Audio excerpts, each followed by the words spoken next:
Dear friends, I greet you all from the heart. Feel my heart, for I am connected to you. Breathe me in. There is a brotherhood between us, a like-mindedness between you and me and a larger group of soul friends, of light workers. Some you know, others you do not, at least not in the earthly sense, but there is an affinity, a greater union of which you are a part. Feel that union inside yourself. You all are trying to find a balance between your earthly being and your soul being. On the one hand, you are an earthly human, born in a body with a predisposition toward a certain personality, and you are raised in the cultures and traditions of earth. On the other hand, there is the larger reality of your soul, your cosmic heritage. Your soul is much older than this single life and has built up a lot of experience in various incarnations. On top of that, as a soul, you are part of a larger spiritual family which, in addition to your earthly family, dwells partially on earth and partially in other worlds. The merging of your soul with your earthly self is often confusing for you. How do you integrate both? Many of you feel the reality of your soul. You feel something flowing through you that is not of this earth, something that cannot be attributed to your upbringing, genes, or cultural background. There is something unique and unfathomable that makes you you. Sensitive people can catch glimpses of their soul, because they are intuitively connected with an inner world beyond space and time, and they often want to be fully of that world. They feel that their home, their source, is there, and they are correct. However, because you are living as a human being, here and now, it is necessary to give the connection with your soul an embodiment hands and feet. You should not sever the connection between your soul and earth, rather just the opposite, put yourself more firmly into that connection, and do it with enthusiasm and passion. Then you have truly integrated your earthly self and your soul self. The reason this is often difficult for you is that many of you light workers give precedence to your soul over your earthly personality. You assume your soul knows best what to do. However, although you as an earthly human should let yourself be inspired by your soul, you are, and you should be, the one who determines the choices and makes the decisions. You are the one who ultimately creates your life, and let me explain. You often wonder, what should I now do? How should I handle this situation? What does this mean for me? You are inclined to look for the answer outside yourselves, and by that, I mean, outside your earthly personality. If you are not yet that far ahead on the path of inner development, you look for a person outside yourself to give you the answer, someone you look up to, someone who you think has the necessary expertise in the matter. So your question tends to be, can you tell me what to do? When you do that, you make yourself small as far as insight and knowledge goes by placing the other person above yourself. However, when you become spiritually mature, you take responsibility for yourself and your choices. You can still consult another person, someone you esteem highly, whom you respect, and you can evaluate this person's advice from all sides, but you yourself decide what you do with that advice. That is the way of a mature soul, an adult person. Now, you all know that you should not lean on another person for your choices, but you still do that a lot in your relationships with your spiritual guides and your soul. For example, you wonder, what should I do in this situation? What is the best choice for me? From your desire for security, you turn to a spiritual source for advice, to your guides, teachers, or angels on the other side, or to your own higher self. Or you consult a spiritual medium to provide you with higher information, or you try to get in touch with your soul, your higher self, or your guides by yourself. But look a little more closely at what that means. You are, in fact, making the same action as when you turn to another person to ask their advice, you are searching outside yourself for answers. Of course, you can say, yes, but those spiritual sources really know better than I do, they have a better overview or perspective, my guides are further developed than I am, my soul moves in a higher dimension, so it is good to turn to it to get advice. But again, you are depreciating your little earthly personality when you do that. You often consider your earthly personality to not be the wisest and highest part of yourself, and that you have to turn to some authority who better understands the situation and what you should do with your life. This is a mistake, and that is my message today. First of all, the soul is not perfect, it is also developing. It is a dynamic reality which is continually enriched by experiences. Certainly the soul has a perspective that transcends the perspective of a human being and often has a greater vision.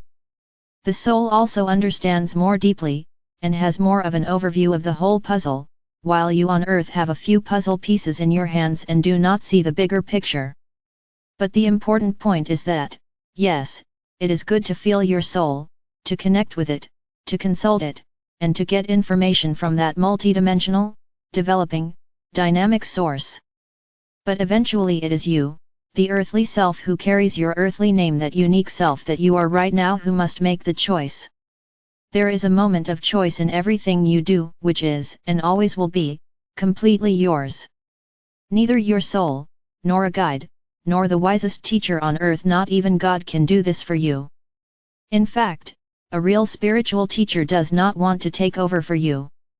The necessity to make your own choices actually addresses your own unique power, that you create your earthly life in your own way. And in addition to that, you can still appeal to all kinds of sources of knowledge and wisdom, earthly as well as cosmic. But the challenge for you is to relate these external sources to your inner truth and to feel what is right for you and what is not. There is no such thing as absolute knowledge, everything is relative. What is true in your life reveals itself in the relationship between you and the world, and that relationship is unique and different for every person. No matter how much information you receive from outside yourself, what is important is for you to evaluate this information and to relate it to your situation, your everyday reality and your earthly being, to see if it is applicable. Feel your earthly personality, with all its facets, its fear, pain, hope, joy, and all those emotions that so deeply and tangibly form earthly, human life. These emotions are often confusing, even overwhelming, and you are looking for something to hold on to above or outside yourself. But I would like to stress that the answer and the foundation lie within you, and not in your soul or in your higher self, but within you. You actually are your higher self and your soul, but you are a part and not the total.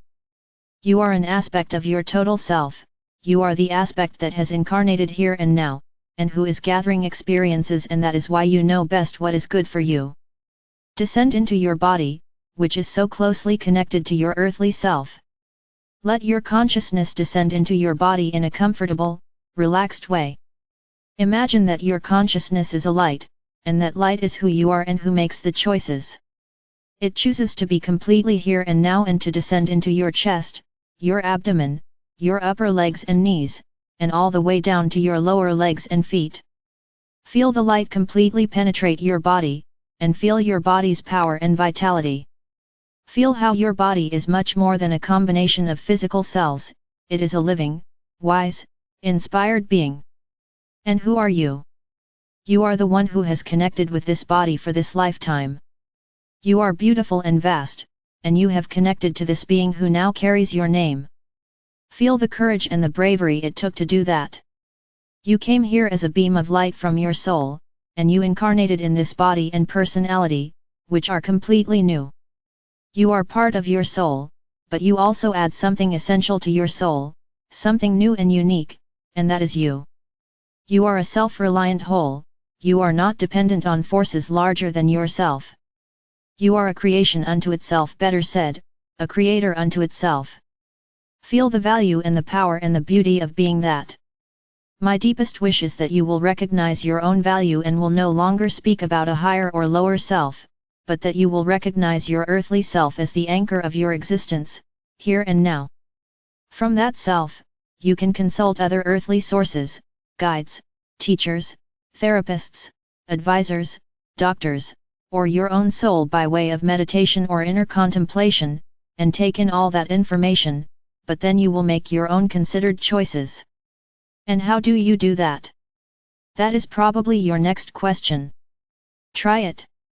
Imagine that you now have a question in your life that makes you feel desperate, of which you think, I really don't know what to do. Now completely descend into your earthly self, say your own name, Feel the light of consciousness in your abdomen, in your root chakra. Then again ask yourself the question and feel an answer come up from deep within, from your foundation, your core. You just know it. You have the inner knowledge and resources that are necessary to answer your life's questions. It is in you, you are the anchor, the collection point of knowledge, experience, light. And from everything you have built up in this life you make choices, based on your power of discernment. Own that power, that freedom. That is what makes you big and allows your self-awareness to grow, so start trusting your own discernment and choices, your sense of what is best for you. It is not about knowing things for certain, it is about daring to trust who you are and what you feel deep inside. You are here, not to make perfect choices, but to experience your own creative power by learning and growing from the choices you make. That is why I now want to symbolically give a torch of light to you to express that you do not have to look to me for the light. It is in you and I want to make you aware of that, I want to give it back to you. In the past, you have searched outside yourselves too often. See if you can accept the torch that I offer to you and internalize it as something that is yours. Look to where that torch goes in your body, to where it has its natural resting place. It is there where resides your deepest knowing about what is your path. You make the choices and you learn from the choices you make, and that is exactly how it should be in this human life. Do not underestimate the true power of you, the embodied earthly you. It is the most intimate source of wisdom you will ever have. You are the creator of your life.